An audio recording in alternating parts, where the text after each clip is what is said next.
I'm live.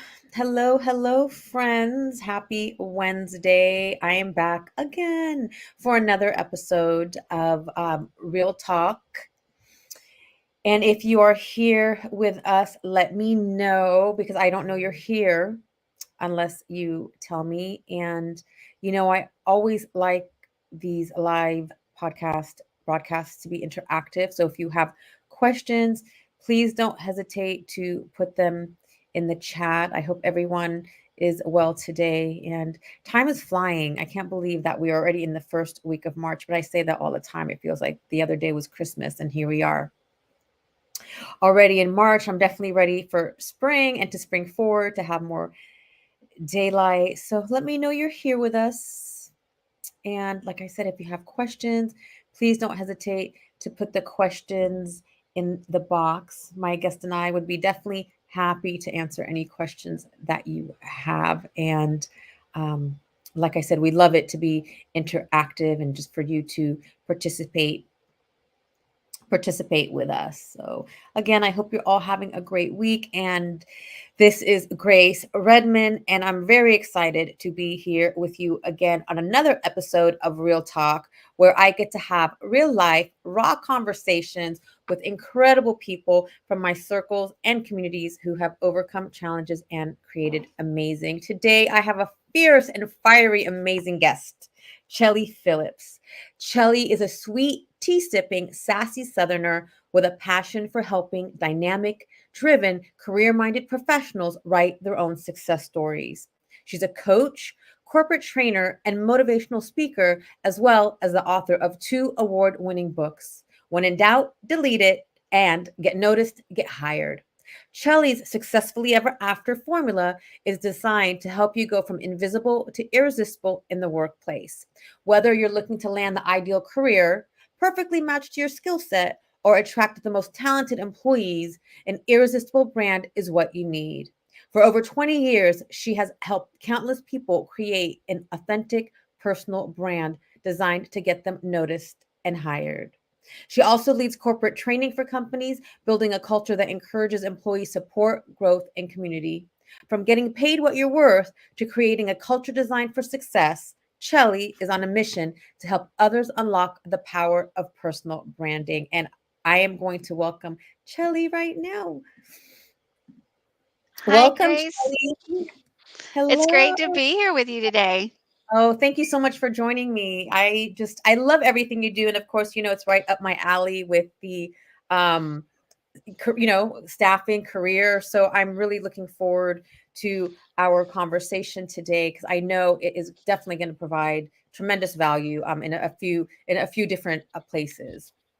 Yeah, we spend, the majority of our day at work. And so if you can really love what you do and be surrounded by people that you enjoy being with, it just enhances that much more of your life. Oh, absolutely. I know that for me. I mean, I used to go to bed looking forward to get up the next day to come in and see my staff and see, our employees. You definitely, I agree, you have to have a passion and love what you do, or it makes every day a little bit longer. Absolutely. I said that's what I tell most of my clients is that I want you to be happy to wake up on Monday and not dreading it, like on a Sunday night that you have to set that alarm and get ready to go again. Absolutely. And so what is kind of one of the qualities where we can be that person where Sunday comes and we're just ready to get back to work on Monday? Like what could that look like? I think a lot of that has to do with mindset too. In I work a lot of people thinking about how the negative chatter in your head and like what you're taking in actually really begins to manifest itself and how it begins to grow. And that's what you start focusing on instead of the positive things that are happening.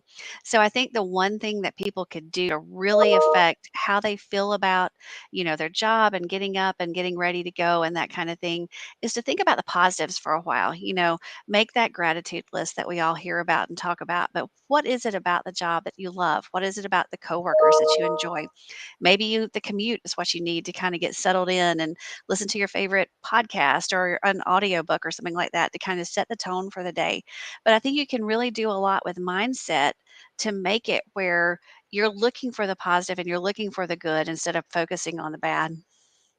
I agree. I love what you just said because for so many years I was conditioned to look at the negative as a way to motivate me to do things better, not realizing it really goes the other way around. When we Yeah, look at that's the one. gratitude, we have more energy to kind of improve on the other pieces. Yeah, that's one of the things I do with the training that I do and everything is that I look at or try to help people look at their strengths instead of their weaknesses, Mm, because you could spend, the same amount of time working on a weakness and you'll never bring it up to where your strengths are. So if you spend that time even growing that strength more and learning how to use it more effectively, you're going to see that much more growth and be able to excel that much more when you're doing things that are in your wheelhouse because that's where your strengths really lie. I love that. That's so valuable. So really, because we're not all going to be great at everything. And so just focusing on our strengths to kind of capitalize on those and just sometimes we have to accept like I'm not really great at math. I have to accept it. I'm not going to be an accountant and it's okay. Mhm. So you definitely talk about personal brand. So what is the value in building a personal brand? So I look at it the same way as you would look at product branding. You are your biggest asset. And so just like Nike, just like Coke, just like any of these places, and spend time and money investing in a brand, which means they're trying to shape how you think about them, how you feel about them, and create some kind of emotional reaction because we all buy based on emotion most of the time, not so much need. And so if you can do the same thing with your personal brand, especially when you're looking for career, then you're going to be attracting the offers that are most similar to what you want to be doing, where you can be using your skill set. And it's your way of showing that hiring manager or that recruiter that, hey, I have what you're looking for. Here's how I've done this before. You're shaping that image of you in a way that somebody can already see you as a part of that workforce, working there with them.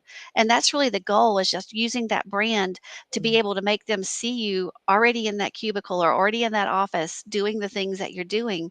And if you're using their language, like if you've researched their culture, if you've researched their website, if you've gone through and looked at press releases and you know how they talk about themselves and they know and you know the culture that their employees have by scoping them out on Glassdoor and different places like that, you can really communicate to them in a way that they already see you as an employee because you're mimicking what they've already put out there for others to see. Mm. So the research, I mean, doing the research on the companies that you're interested in and having the knowledge. So when you go into the interview with them, you're speaking their language. Yeah, It's- absolutely.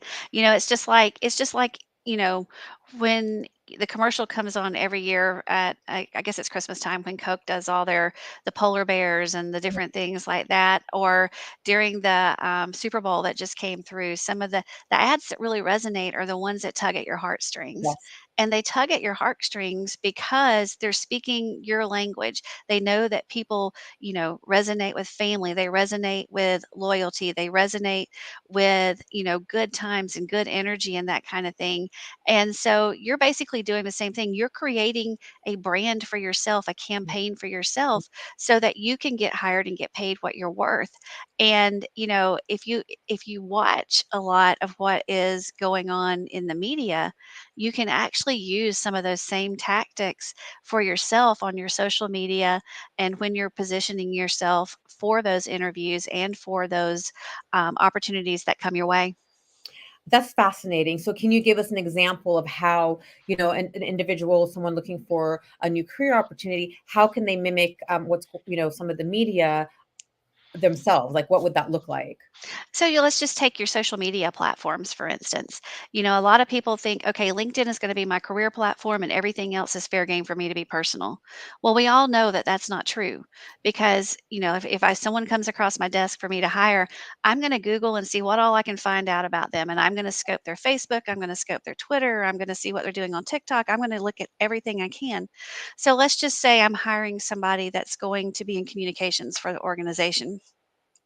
And if I pull up your LinkedIn profile and it's got everything right, it's got, well, this, this is what my experience that I've had, your summary is catchy and it lets me know that you've got some personality about you. And then I flip over to your Facebook page or your Instagram page, and there's grammatical errors and there's a bunch of photos that are questionable and that kind of thing. The two images don't match each other. And the one thing that you want to make sure that you're doing across all platforms is that the image remains constant and consistent so that you don't appear to be two, three different people depending on what platform that someone's looking at you.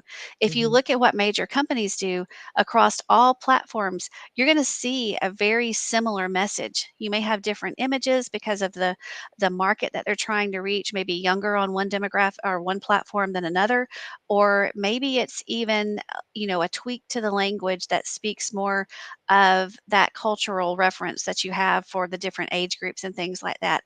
But if you go down to the core message, it's the same across all the platforms. And to me, mhm, that's the best advice that I could give someone that was using personal branding is to make sure that you're authentically representing yourself across all the different platforms. mhm. I mean, I can vouch for what you said. I mean, doing staffing, continuing to do staffing, I absolutely check the across the board LinkedIn, Instagram, Facebook, and there have been times where because I saw something questionable right then and there, I stopped the process. So that's still, and I tell my I have young adult men. I tell them the same thing. Be careful what you post because as you go out into the work world, they're looking. They're looking. Yeah, it's not something that just goes away. I I mean, like, what you post, like, what is it? Every morning you wake up, Facebook is sending you, "Hey, here's your memories from 9 years ago, from Right. 11 years ago, from" you know, and so, I mean, they're out there. If a person is really wanting to find out what they can scroll back a lot of years and see, what kind of person you really are, what matters to you, what have you been posting about? Are there red flags out there that maybe when you were a freshman in college, you said a lot of things, that you might now wish like, Maybe I had toned that down a little."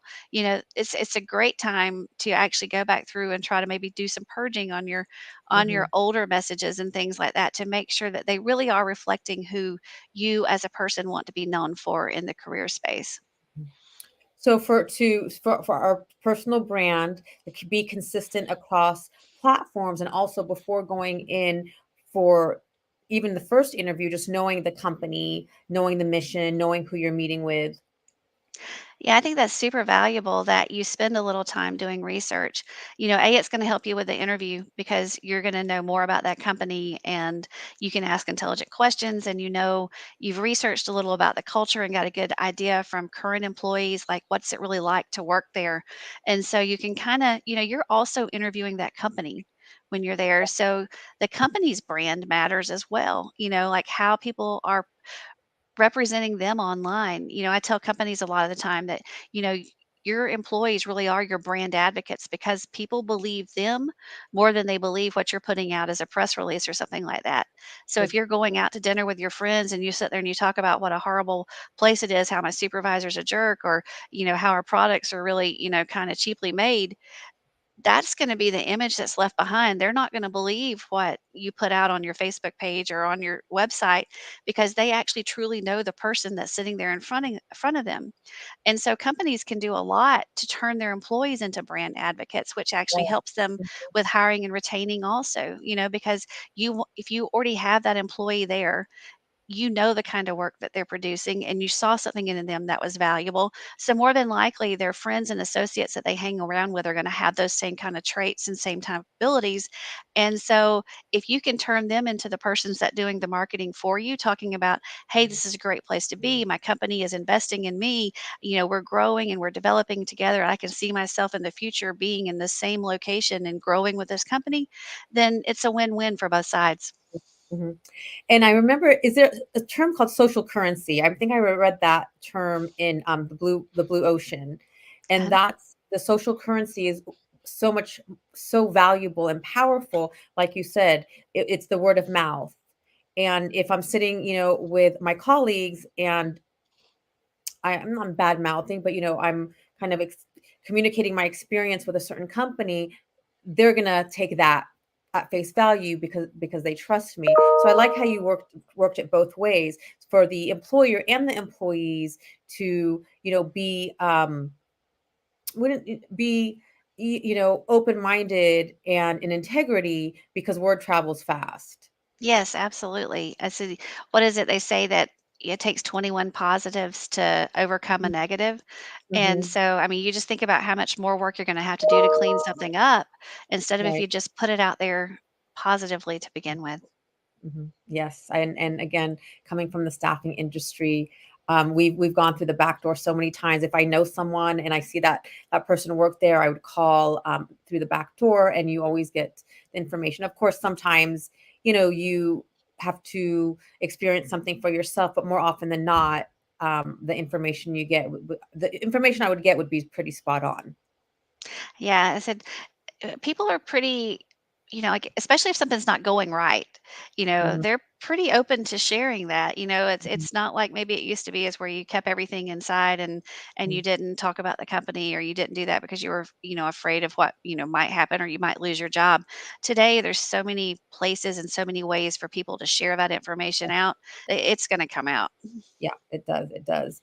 And also when something that, has come up was pay. And kind of, when we go into an interviews, a lot of times I remember, um, my candidates would be amazing and they'd be afraid to have me ask for more for them. And I said, "Well, this is what you're worth."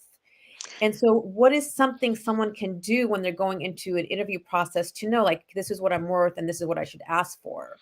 Yeah, I tell my clients all the time that no one's going to pay you what you're worth, only what they think you're worth. Mhm. And that's where the branding part really becomes very beneficial when you're getting that first job or whether you're changing careers or whether you're looking for that next opportunity. It's up to you to create that worth and that value for someone to look at and see.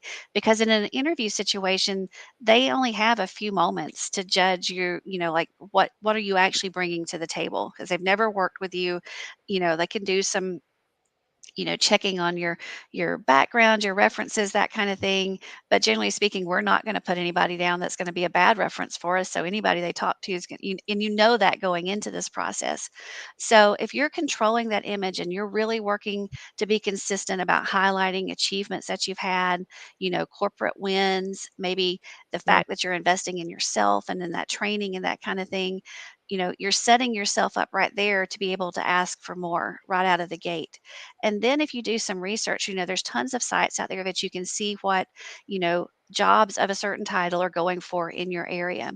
And it's well worth that to do some of that research ahead of time so that when you get that offer, is this truly accurate reflection for what's in this market with Mm. somebody with my experience? Or should I reach out there and ask for more?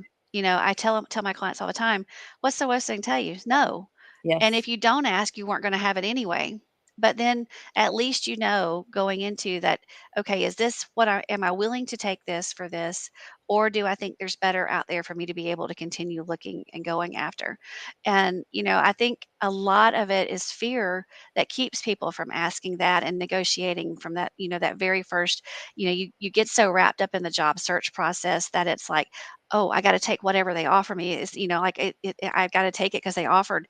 Well, no, you don't. That's when I tell my clients to take a Mm, step back, really take a day or two and think about that offer that they've given you and then present a counter that's fair. If it's not if their offer isn't, then counter back. Maybe they can't give you more in salary, but they could offer flex time for you so that you can work 2 days at home.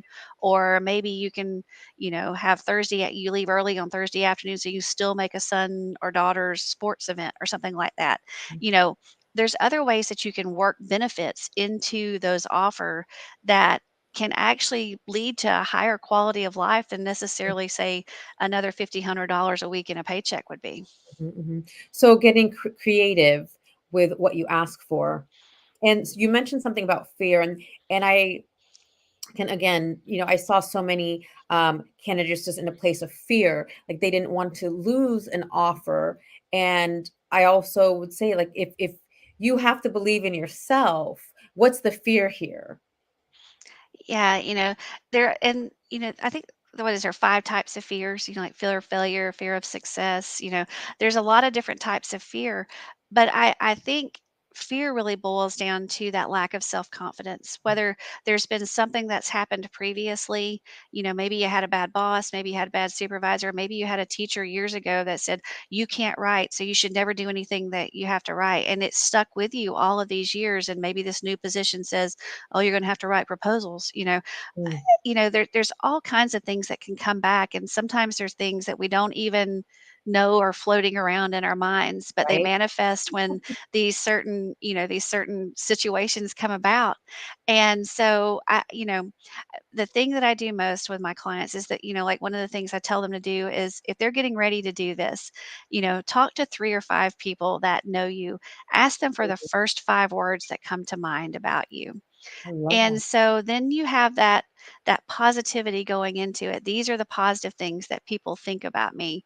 You know, ask some coworkers, ask some not necessarily your best friend. I mean, you can ask them too, but ask some people that are a little outside of your circle a little bit about what's the first thing you think of when you think of me in a work situation. And I think you're gonna be surprised. I think more than not, you're gonna get some very positive feedback that people will be, like, "You're great to work with because you motivate the team," or maybe you're very detail oriented and you keep us on task, or maybe you have a way with numbers and you can make the budget do things that we didn't think it could ever do. Mm, We all have those little gifts and talents, but they get lost. The thing is, I think really successful companies really do is they create a culture where failure is not a issue because none of us ever grow and none of us ever learn new skills if we're afraid to fail and try something new. yes. So you have to kind of be same thing when you're looking for a new position. You're comfortable where you were because you know the day in, you know the day out, you know the people that you're working with. And so there is that little bit of fear of the unknown. If I take this leap and I try this new opportunity, what if it's not what I think it is? Or what if there's more that I should have just tried more hard here and everything would have been great. And so, there's a lot of these little games that we play with ourselves Mm, that keep us from moving forward. And I think, like we can all just look at it and go that you never know till you take that opportunity what's going to be on the other side of the door. yes. And, the plus side is that it may be the most awesome thing that you've ever had. It may be the best opportunity that's been out there waiting for you. Or if it's not, maybe it's preparing you for the next one that's coming along. That's an incredible way to look at things. And I learned later in life that there is no failure, it's only feedback. And because I come from a community and a family of perfectionism, like you could not fail, but how unrealistic is that? I like, the failure is feedback because how are we going to learn? Yeah, um, and it's super easy. Like if you get stuck up on something like that, that it's easy for that to be what you focus on. Is like, and especially if you have a supervisor or a leader that's not equipped to give feedback in a way. I tell a lot of my clients a story that happened to me personally. I left a job after 20 years because of a CEO that I had. We had a management change come in and the whole philosophy of the organization came through, and I was doing some work and just knew that the guy was like, "You're not getting it. You don't appreciate it." A lot of what I did was in PR and marketing, and not everything we do has an ROI to it. And he comes from a financial background. And so everything had to have, what are we getting out of it? What are we getting out of it?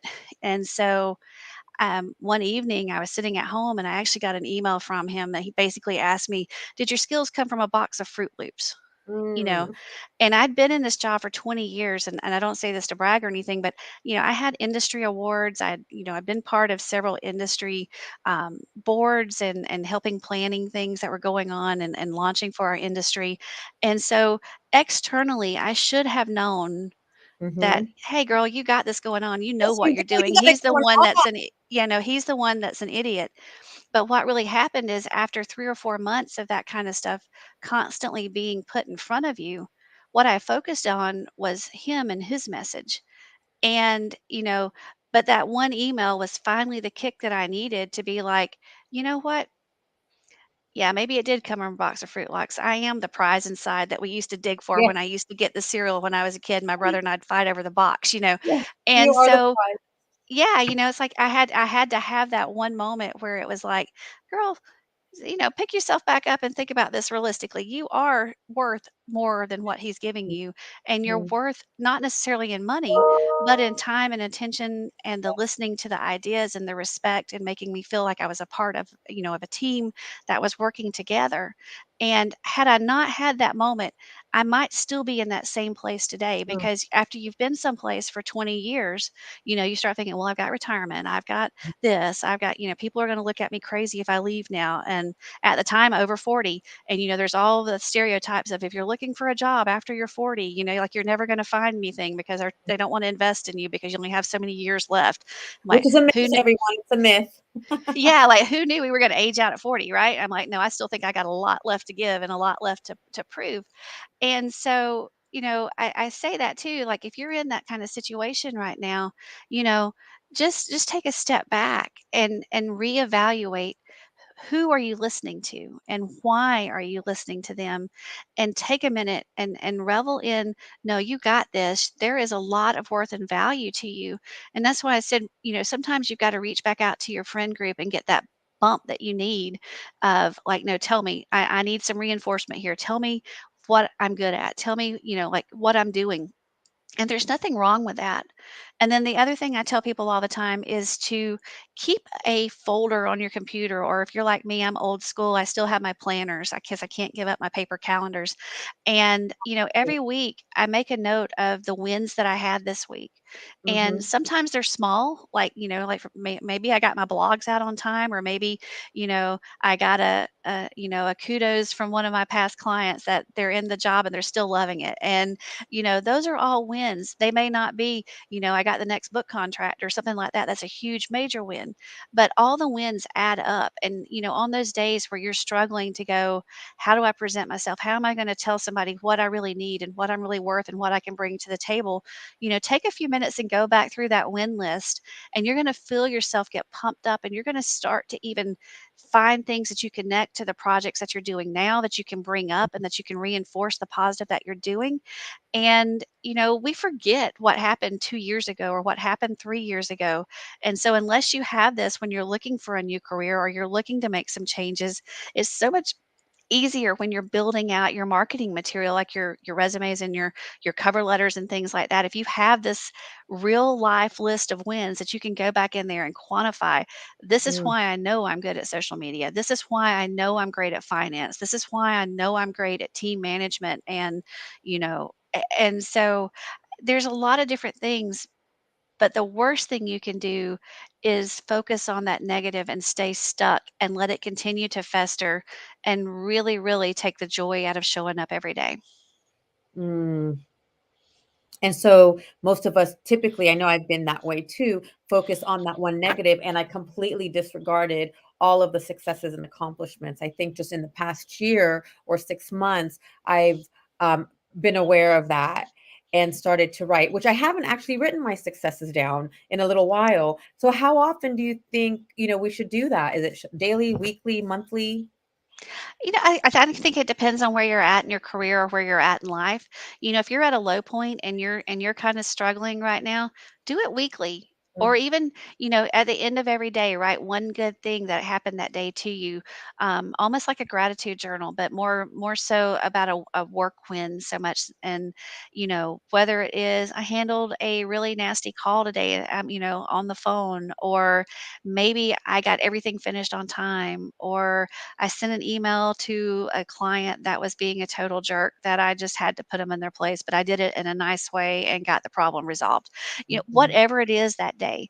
But, realistically, I would say once a month, take a look back at your calendar, what all's happened, and make that list. Just jot down two or three things that these were great wins for me this month. If you're starting out, those wins may be kind of small, and that's great to be able to go back and see how your career has progressed over the years if you've tracked it, and see how your responsibilities have changed, how they've grown, and how your accomplishments have continued to move and evolve because of that same kind of thing. We forget it, like I said, if we don't keep up with it. And so, having that in a written form or in an Excel sheet or just, a Word doc or a note file on your phone that you just kind of keep adding to, whatever works for you works.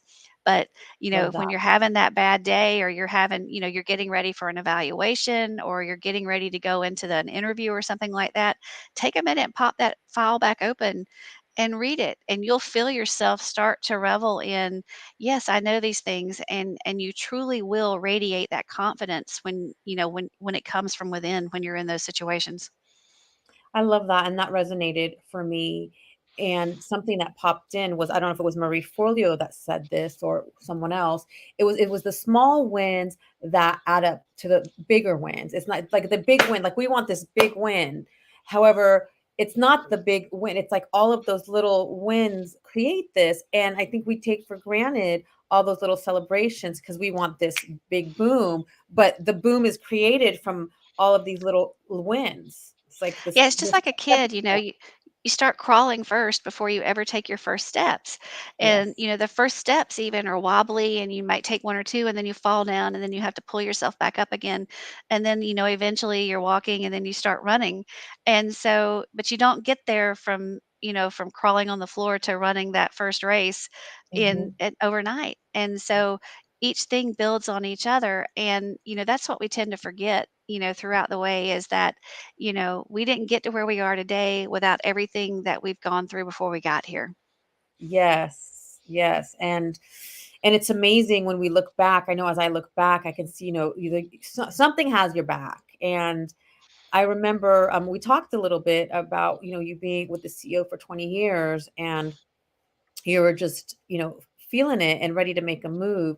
Tell us the story about how you just kind of just took the leap and where you went from there. Because it was scary. Yeah, so, at first it was very emotional because I'd gotten that email and I don't know if you're like I am or not, but I mean, I actually cried all the way home that night because I was so mad. Mm, It wasn't tears of like sadness. It was just I was so frustrated and so mad and that's just kind of the way it all came out and so sitting there that night and dwelling on it and I woke up the next morning and I actually had an email from a colleague of mine. Hadn't talked to them in a couple of months. They weren't somebody that I had a conversation with, like every week or anything like that, but we had known each other for several years and through conferences and different things like that had gotten to know each other and out of the blue she sent me this job posting and said, "Hey, I don't know if you've ever thought about leaving where you are, but this would be an awesome opportunity and I know that you would thrive here." And, I look back now and go, this is total God moment, and, you know, like he knew I needed something to cause me to move. So the email came through and then he laid the path out for the next change. But, like I said, you start thinking about it 20 years there. I've got my retirement here, my family's here. You know, do I really want to uproot and move and do something else? And what's it going to mean? And what are people going to think? And what are they going to say? And, you know, but as each step of the process kept just falling into place, I mean, it was very funny how the interview came about. I was offered the job. A a friend of mine's daughter had an apartment that she needed to sublease because she mm, just bought a house in the same town that I would need to be living in, and so, not knowing anything about the area, I had to sell a home before I, could buy another one. And so I was able to sublease her apartment, be 5 minutes from work, and not have to worry about not knowing my way around a new place or anything. I mean, it literally was, you felt like God was walking you through this process. He said, if you'll just trust me, I got this. I can make it all mm, happen for you. mm, And, I and I firmly believe that, and it was one of those things, had I not trusted in that inner feeling and then that knowledge that there was something greater than me leading this process, I'd still be stuck where I was today probably or not, but I wouldn't have the awesome opportunity that I had because taking that opportunity not only led to the great new job, but it led to the chance to write my books. It led to the chance to be able to start my own business and work with other people who are facing career changes and doing corporate training to be able to enhance the quality of the time that we spend at work for people. And all it was a matter of saying yes to one move that Mm, opened the door to all of these others. And, I think a lot of people miss out on life because they're afraid of what's behind that door, and they don't see the amazing opportunity that could come because they stay rooted in that fear and don't trust the process. that right there is what I live for. Those stories of inspiration. Because was it a coincidence that that next day after, you got that email that your friend reached out, and I'm getting emotional because it was all divinely timed. And you use the word trust. Yeah, I mean, Trust. you have to trust in that timing, and you have to trust that, that the vision is larger than you. And, I was raised in a family where, faith was important and taught that early on. And, but it seems like the older that we get, sometimes it's harder to rely on that because you have so much of the world around you where, Mhm, you know, all the little voices are saying, no, you're losing your mind. Don't leave a stable something that's great for a maybe opportunity or something that you don't know what's going to be like.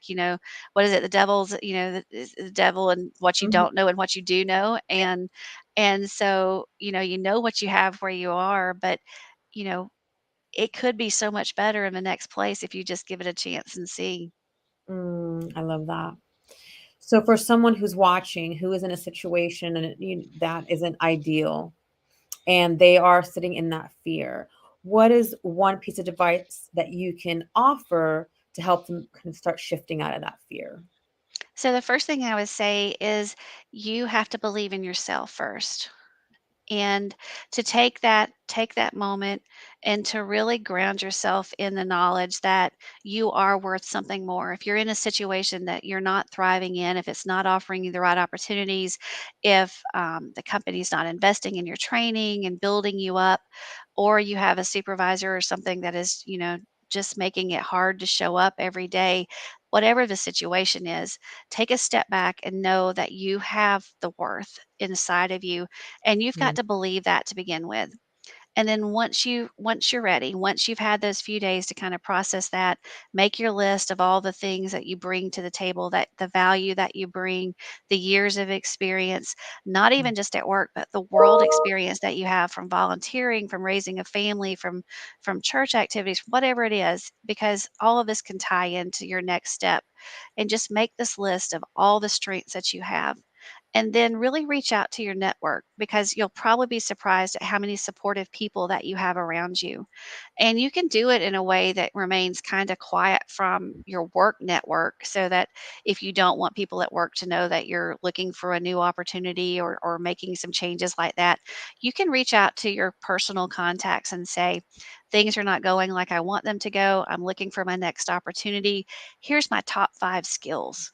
Do you know of anything that I should look into? Have you heard of a position?